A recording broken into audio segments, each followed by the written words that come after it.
Olá, pessoal.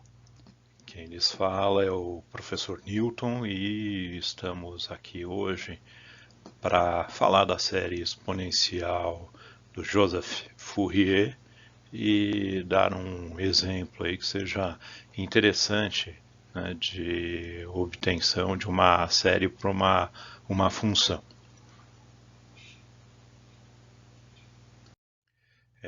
Como sabemos, a série exponencial de Fourier ela pretende recriar, né, uma função definida aí num intervalo, uma função periódica, a partir dessas funções ortogonais e elevado a jn ômega zero t, né, onde o n, né, ele varia desde valores infinitamente negativos até valores aí infinitamente positivos, né?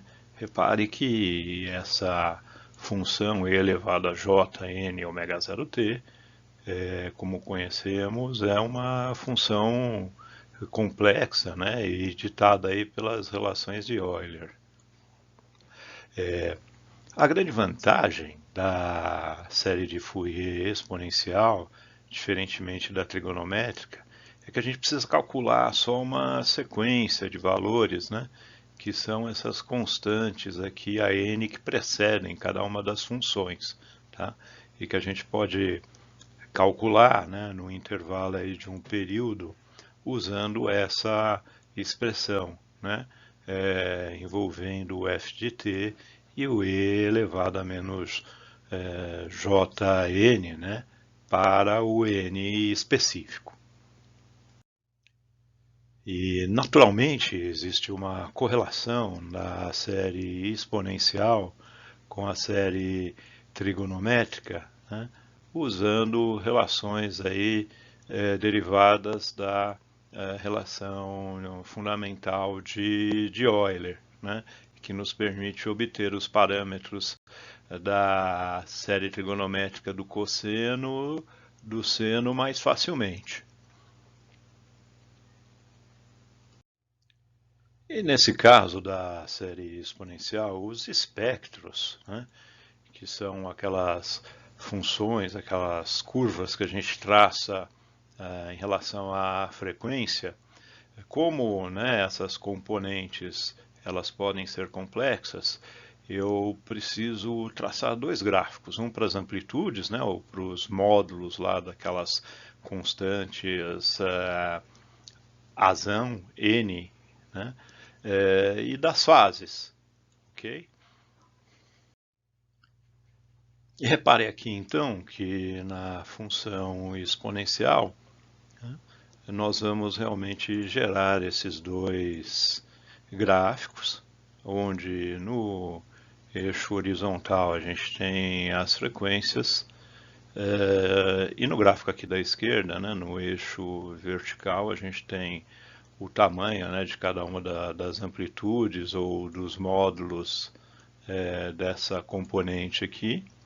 E no gráfico aqui da direita, né, nós temos a fase, né, de cada uma dessas componentes azão n novamente. E ainda a potência, né, ou espectro de potência, que a gente pode também desenhar graficamente em função aí das diversas frequências, para a função f de t, no caso da função exponencial, né, vai poder ser calculado realizando essa somatória, né, essa somatória das diversas componentes a n em módulo ao quadrado. Tá?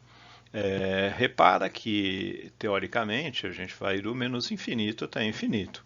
Só que num caso prático de telecomunicações, onde todos os canais têm uma banda limitada, né, tanto esse número inferior como esse número superior, eles vão comportar um certo número aí de componentes AN, ok? Dependendo da largura de faixa que a gente tiver no canal ou do tamanho aí, do número de componentes que a gente tem o interesse em analisar. E aí, só como curiosidade, justificando o título do slide anterior, né? A gente vai ver que para cada f de t, né, a gente vai criar uma sequência de componentes que pode variar, né, de um valor infinitamente negativo até um valor infinitamente positivo. Tá? E por esse motivo a gente chama esses espectros, né, portanto esses gráficos aí de frequência de bilaterais, né, porque eles existem tanto aqui do lado esquerdo, né, do eixo y, assim como do lado direito. E chegamos então à proposta do exercício para o cálculo do f de t, né? Onde a gente deseja calcular como é que vai ficar a série exponencial para essa função, né? Essa função linear aí, que vai crescer linearmente com o tempo e por uma certa constante, né? Num intervalo de 0 até o 1, né? Conforme já havíamos comentado, né? Obviamente essa função ela pode então se repetir, né? E será periódica com o período valendo a diferença desse intervalo aqui, que é o 1. Está aqui o desenho, então, da função proposta, né, sem grandes novidades. E aí, apenas a título de facilidade, depois a gente pode retornar com a constante A, né, multiplicando a série, eu vou considerar, por enquanto, A igual a 1, né, gerando esse gráfico aqui de um trecho de reta entre 0 e 1, que é simplesmente o t.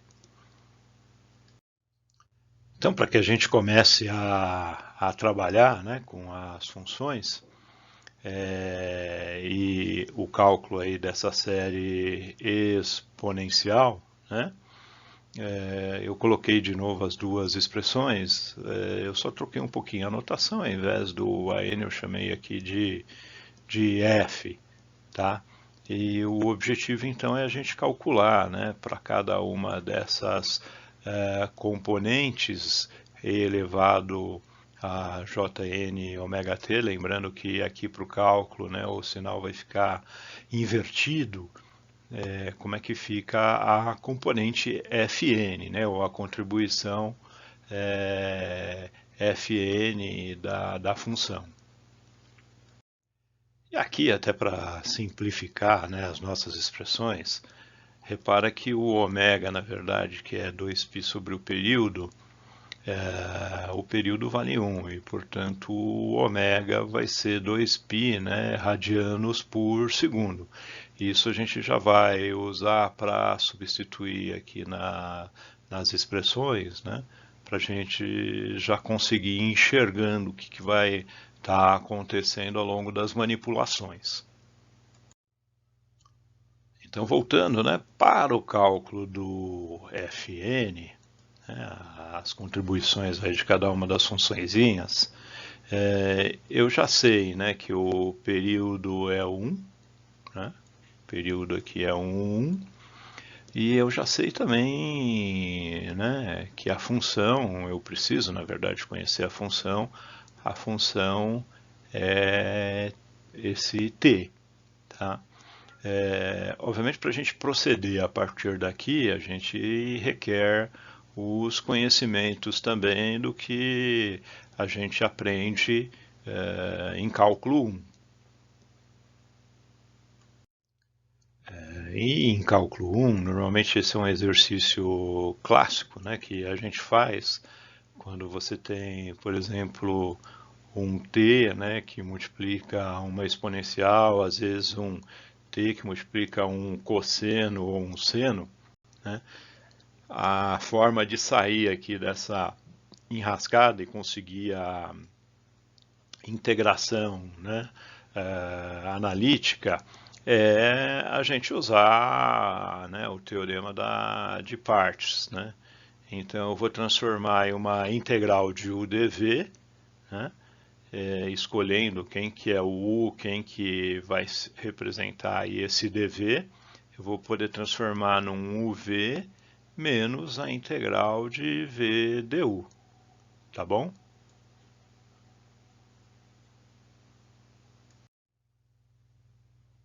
E no nosso caso, nós vamos aí tentar, né, resolver por partes, fazendo o U ser igual ao T, e portanto, né, o dt é igual ao du, e fazendo o dv, então, ser o restante, né, da expressão aqui da esquerda, que é o e elevado a menos 2πntj dt, tá? E nessas condições a gente tem que o dv dt é esse camarada aqui, e a integral, né, de uma exponencial conduz à própria exponencial e dividido por uma constante, né, que pode aparecer multiplicando a variável de integração, que nesse caso é o t, ok? Então, só transcrevendo, né, os resultados do slide anterior para esse novo slide, a gente vai trabalhar então com partes e com essas características. Então, para a gente poder multiplicar aí o U pelo V, a gente já sabe que o U é T, né, e o V deu essa expressão aqui, tá? E também a gente já conhece então o V, e a gente sabe que o du é igual ao dt. E inicialmente, aí, por facilidade, vamos esquecer um pouquinho os limites de integração 0,1 para que a gente possa focar na expressão algébrica e na integral. Então eu estou chamando esse f n do f ind, né? De uma integral ind, para lembrar a integral aí indefinida, tá? Então, como mencionei, né, aplicando aí o que a gente viu aqui nessas duas expressões, a gente vai obter essa expressão maior aqui. Dessa expressão maior, né, o f ind, o cálculo, né, que eu preciso fazer é dessa integral, de novo é uma integral de uma exponencial, né? Então eu repito a exponencial e eu passo dividindo a constante, né, que multiplica a variável de integração, que é o t, tá?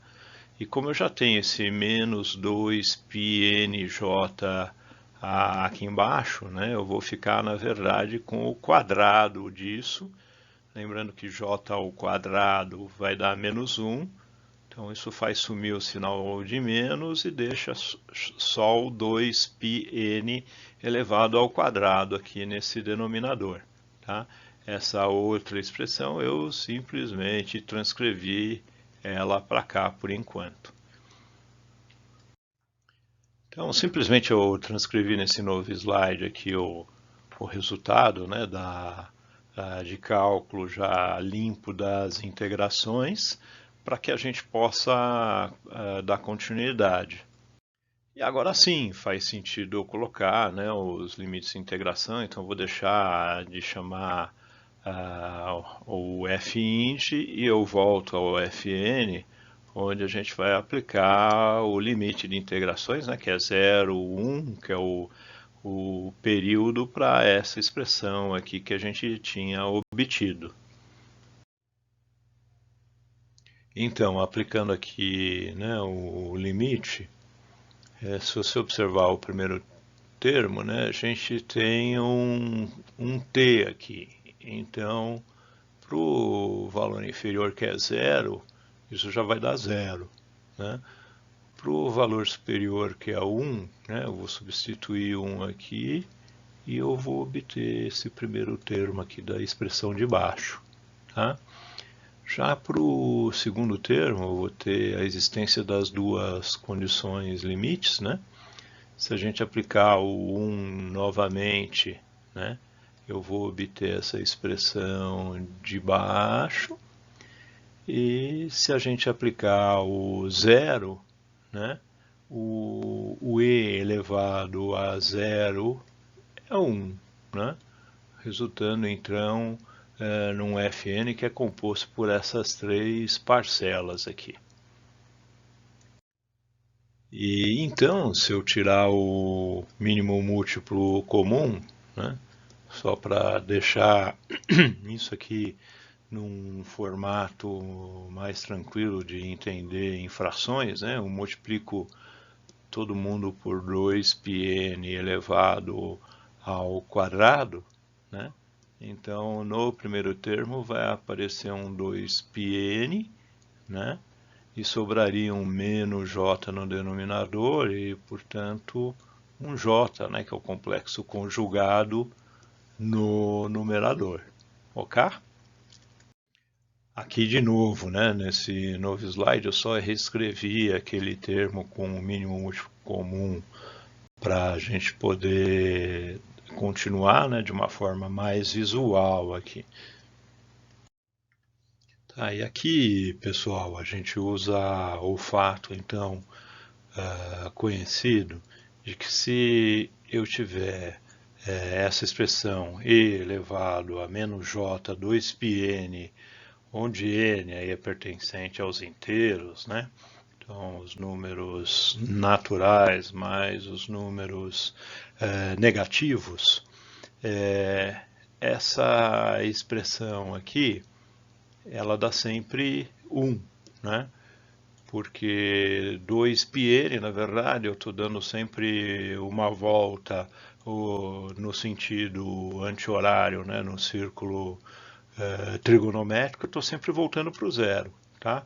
E se você lembrar do Euler, cosseno de zero é 1, e o j seno de zero, né, vai dar zero. Então, portanto, isso aqui vai dar 1. E aí sim, né, aplicando essa condição obtida para cá, você vai ver que a gente vai ter menos 1 mais 1, e esses dois termos então desaparecem, restando o primeiro termo somente. Finalmente, né, usando essa condição novamente no primeiro termo, repara que aqui, né, eu volto a ter uma condição 1. Né, e então o meu Fn se resume, né, a essa fração que está então apontada aqui. E essa fração, então, né, que nós temos, eu posso simplificar 2πn em cima e embaixo, né, restando o j só no numerador e um 2πn no denominador, né, que corresponde a essa expressão. Tá? Essa expressão, então, vai representar os nossos Fn's. Tá? Observa que ela vai decrescer conforme a componente ou n aumenta, e é um número complexo. Né? Portanto, é um número que tem módulo e fase e que faz sentido na série exponencial.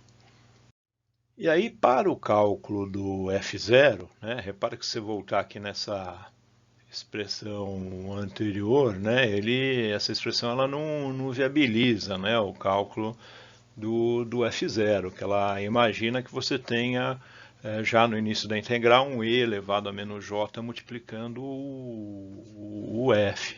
Né? Então a gente volta àquela condição de definição, né, onde dentro lá da integral você vai colocar o e elevado a menos j omega n t com n0, vai sobrar o f de t. Né? E aí a gente vai proceder ao cálculo do F0, nesse caso, e sempre, né, ou melhor, na série exponencial, a gente vai proceder ao cálculo do F0 dessa forma. Né? Ele nunca vai ser viável através dessa forma, né? Senão você vai chegar a alguma incoerência aí conceitual, tá? Fazendo esse cálculo de média, né? Na verdade, da função f de t ao longo do período. Tá? E aí, lembrando de novo os limites, né, que o nosso período vale 1 e a função é t, né, integral de t ao quadrado sobre 2, né, aplicados os limites 1 e 0, a gente obtém meio. Né? Repara então que meio é o que a gente chama de nível DC do sinal, porque ele não tem nenhuma componente que varia com a frequência. Se você olhar no gráfico aqui mais à direita e acima, ele está absolutamente coerente, né? Se eu traçar aqui uma reta, né? Imagine que isso é uma reta em meio, né? Eu vou ter essa primeira metade aqui, né? Essa área contemplada, né?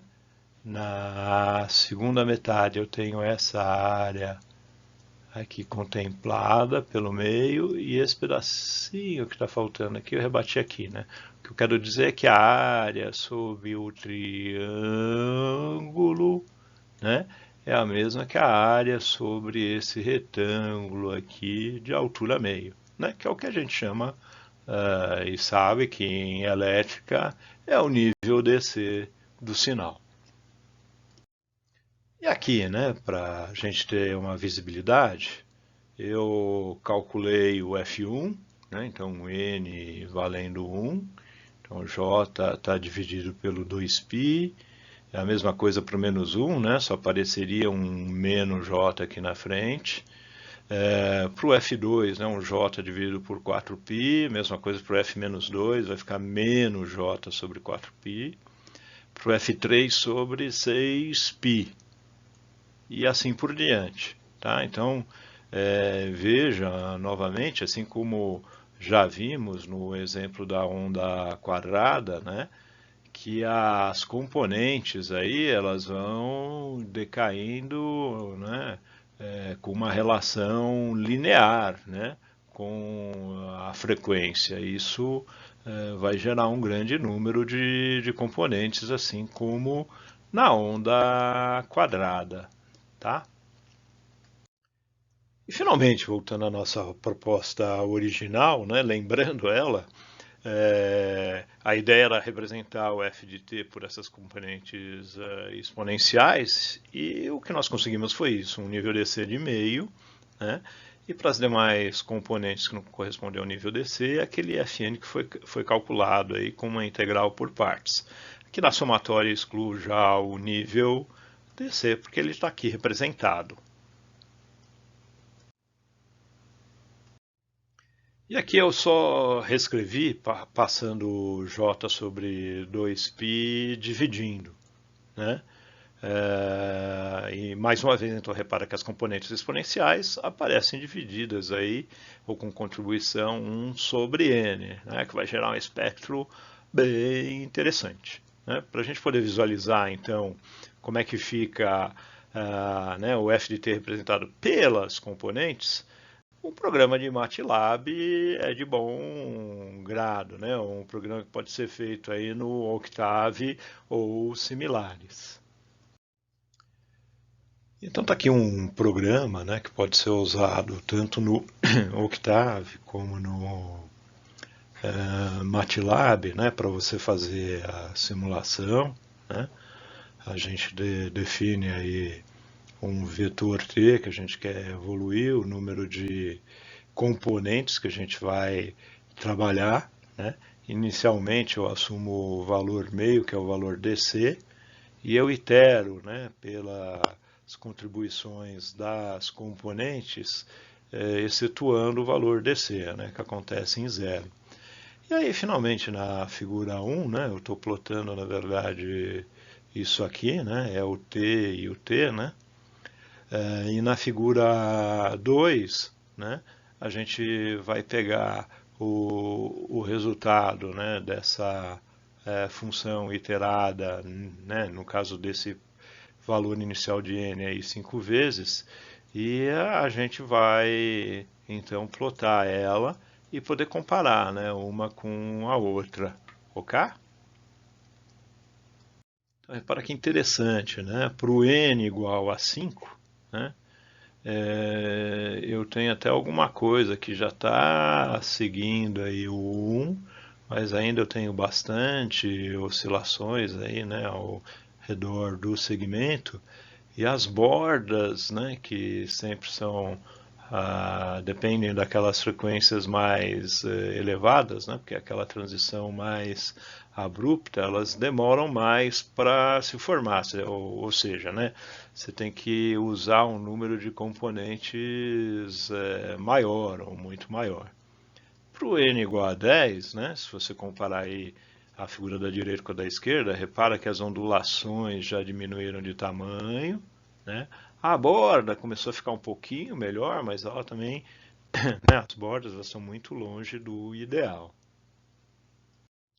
Aqui eu estou mostrando então uma iteração com n igual a 15. Né? Repara que ainda mais, né, as oscilações aí ao longo do segmento elas vão diminuindo, se aproximando realmente do t, com exceção das bordas, como precisar sempre de componentes, um número de componentes maior para trabalhar isso. Né? Isso vai ser motivo, então, do nosso laboratório. Né? O nosso laboratório a gente vai experimentar, repetir este programa, né, usando aí um dos softwares de simulação disponível, no caso o Octave.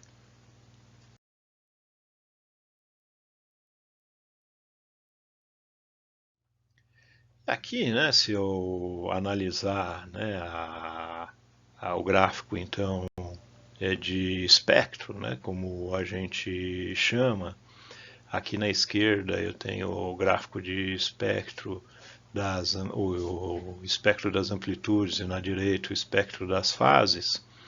Repara, né, que a primeira amplitude ela vale meio, né, para o valor de frequência zero, portanto é o nível DC, e as outras elas decrescem com 1 sobre n.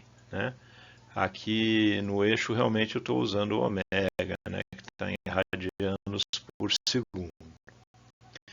Já se você olhar a fase, né, a fase do primeiro é um número real, portanto é zero, até vai ser J. E a fase dos que estão à esquerda, que vai ser J, né, sobre um número negativo, ou seja, menos J, no final vai dar menos 90 graus. Tá? Então nós vamos ter um valor zero de fase somente para o nível DC, vamos ter um valor, né, π sobre 2 de fase para os valores positivos de N ou de frequências do ômega, e menos π sobre 2 para os valores negativos, então. Né? E isso então mostra o comportamento tanto das amplitudes, como a gente chama, e da fase das componentes. Tá? Em uma série de aplicações da eletrônica e das telecomunicações, a fase nem sempre ela é relevante. Né? Exemplo, né? O ouvido humano ele é ele tem pouca percepção em relação à diferença de fase. Então, para aplicações, né, acústicas, a amplitude, que é esse gráfico aqui que eu sublinhei à esquerda, é o gráfico que realmente é relevante quando você está desenhando ou projetando alguma circuitaria que tenha som. A não ser que você tenha questões de interferência, né, em grandes ambientes, como num show de estádio, e que aí entre os famosos engenheiros de som, muitos são, na verdade, engenheiros aí com formação na área de elétrica também, aí a gente começa a olhar como é que os circuitos estão faseados ou mesmo atrasados, adiantados. E, naturalmente, se você pegar o gráfico anterior de amplitudes, né, e você colocar o quadrado de cada uma delas, né, que está aqui representado por essa expressão, eu vou ter o gráfico das componentes de potência. Tá? Então, esse é o gráfico aqui obtido. Então a gente vê que tem, né, uma grande contribuição de potência, né, já nas componentes iniciais, né, na componente DC na primeira componente de frequência, nas harmônicas. Porém, né, essa contribuição das harmônicas, ela vai continuar por uma boa faixa do espectro, principalmente se você quiser tirar aqueles cantos, né, que a gente comentou que eu preciso para atender a esse critério aqui, né, mais pontudo aqui da função dente de serra. Tá certo? A ideia agora é que fique para a sua prática, né? Então, para o seu treinamento, não a função t, mas a função 1 menos t, né? Que vai ter esse tipo de gráfico aqui, né? Então é como se fosse a função dente de serra invertida no tempo, tá bom? Você vai ver que a resolução ela é muito semelhante aqui à resolução desse exercício que a gente fez agora, né? Você vai usar as mesmas técnicas. E eu estou propondo ele exatamente para que você possa praticar e fixar esse tipo de desenvolvimento com esse tipo de estratégia. E o segundo desafio que eu vou deixar aí para você pensar, né, é a função t ao quadrado, né, como se fosse o comecinho de uma parábola, né, ou como a gente chama às vezes, um dentinho de tubarão, né, que vai se repetir aqui também de uma forma periódica, né, usando mais uma vez a mesma estratégia, tá? Aqui, normalmente, como você tem t ao quadrado, se você lembrar lá da integral que você vai ter que trabalhar, do cálculo 1, né? Potencialmente você vai ter que resolver isso aplicando partes duas vezes. Então, mais uma vez, é interessante aí exercício para ver como é que a gente vai modelando os diversos tipos de função que aparecem, tá bom? E vai adquirindo conhecimento em cima disso. Bom, eu espero que você tenha apreciado, né, a videoaula de hoje. Mais uma vez, né, esse material aí é seu. Veja ele quantas vezes for necessário, guarde para ver posteriormente, né, se você precisar. Eu espero aí que você fique bem, que todos os seus fiquem bem, né, com muita saúde e vá aproveitando o tempo, né, com atividades como essa para você poder ir se diferenciando, né, diferenciando em termos de criação de raciocínio importante para a engenharia e se diferenciando humanamente também. Ok? Um grande abraço para vocês.